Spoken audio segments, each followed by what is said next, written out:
Hey guys, this is Liam from Paratus Outfitters.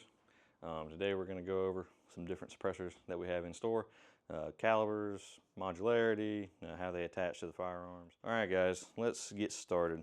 So first, lowest caliber here we got is a 22. And these are usually direct thread, but some of them do have like muzzle adapters for different types of firearms. But mostly you'll want to use this on a 22 long rifle or on a 5.7. That's a 5.7 by 28. Smith & Wesson makes one, and then obviously the FN 5.7, Ruger makes a 5.7 as well. But to attach direct thread, and bam, it's threaded on. You're good to go. You don't have to have any kind of booster kit or anything like you do on some 9mm suppressors or things like that. Most barrels on 22s don't reciprocate or tilt, just like a regular P320 or a Glock would, something like that. So you're good to roll there. You might want to add a dot or something like that so you're accurate, but otherwise you're good to go. Next up on the list, I have a Huxworks Flow 556K. This is a 556/223 suppressor.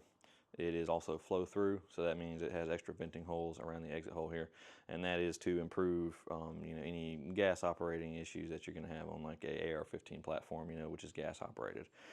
They do also make these and other flow suppressors in a TI, which is titanium, and that I know for a fact that they do 3D print those.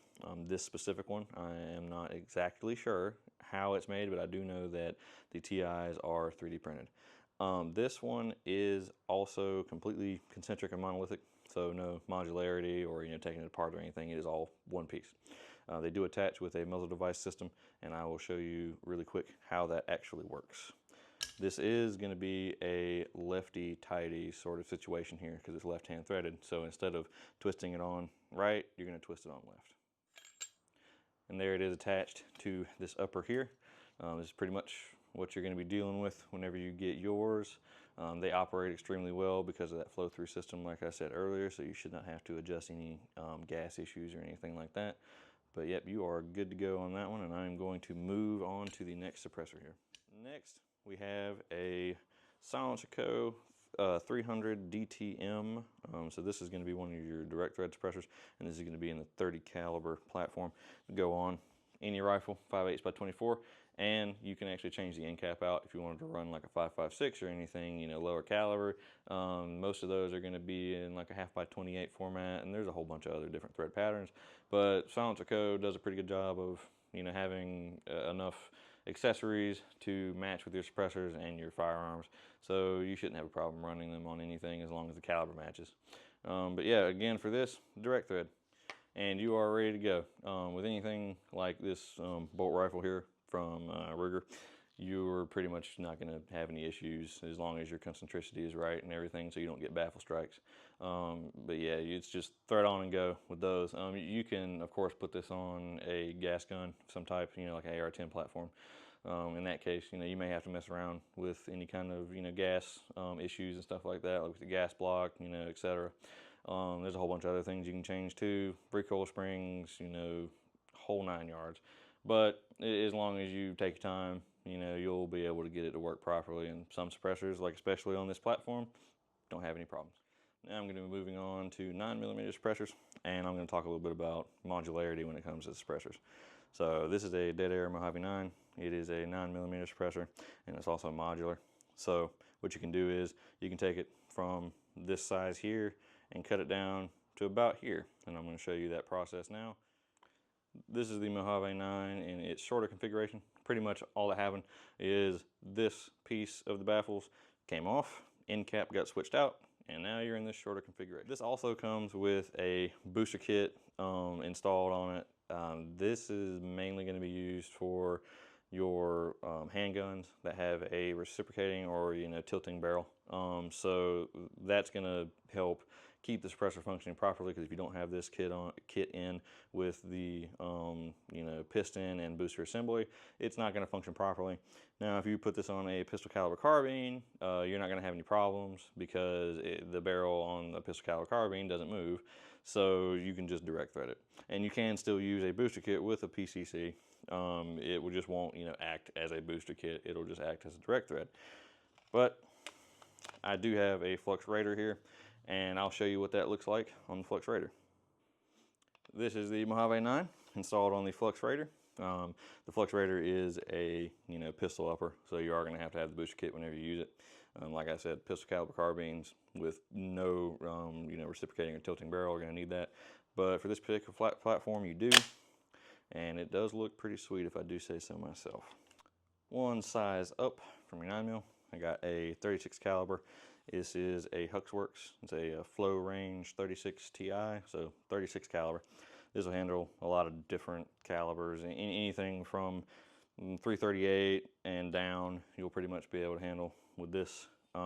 Some 30 caliber suppressors I think are rated and sized for a 338, but 36 caliber is pretty much the way to go when it comes to anything 36 caliber and below. I mean, you can use these suppressors on 5.56, 308, 6.5 Creedmoor, PRC cartridges, anything like that, as long as the dimensions are proper. Because I would rather not have any of you guys put a higher caliber through this, because you will blow it up. So please do not do that. Otherwise, modularity on this one is just a concentric, monolithic piece. It's 3D printed titanium. And attachment wise, I don't have any, anything to demonstrate the attachment here, but it is a quick attach muzzle system. Last on the list when it comes to calibers that I have available in store is going to be a 46 caliber. This is a hybrid 46M from Sontico. It is modular, so you can shorten it from this to about here. Same process as the Mojave 9. You take this off, end cap off of this, end cap on this, and you're ready to go pretty much in a shorter configuration. Now, 46 caliber is useful because if you want to attach this to, let's say, a 45-70, 45 long Colt, other things like an 8.6 blackout, you can do that, and anything below those you can, attach this to. It does use an ASR mount muzzle brake system, which I can demonstrate here in a second, but you can also switch this out to be direct thread. There's a couple other things too, like I am not completely sure, but I know they have other attachment systems like a tri-lug, things like that, and I know you can make some of these compatible with that. But I will demonstrate ASR and how it works. Let me grab the muzzle brake here, and on the muzzle brake goes. Muzzle brake's now attached, and you can do this on anything like a bolt gun or on a gas gun. If you actually do put a muzzle brake that is suppressor bearing on, please make sure that you time it, or if you have a gunsmith do it, please make sure they time it properly. That's going to help you in the long run so you don't have baffle strikes, or if you do use this muzzle brake without the suppressor, that you're going to have a good time actually shooting it. So now I'm going to show you how to use the ASR. So you're going to want to make sure it's in the unlocked position here.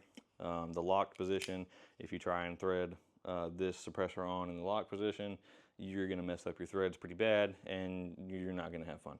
So make sure it's unlocked. Take our rifle here, and then we will just put it on. All you have to do is thread the suppressor onto the muzzle brake here, and then slide the locking latch over to the lock position, and you're ready to go pretty much. Reverse the process, take it off, and that's pretty much it.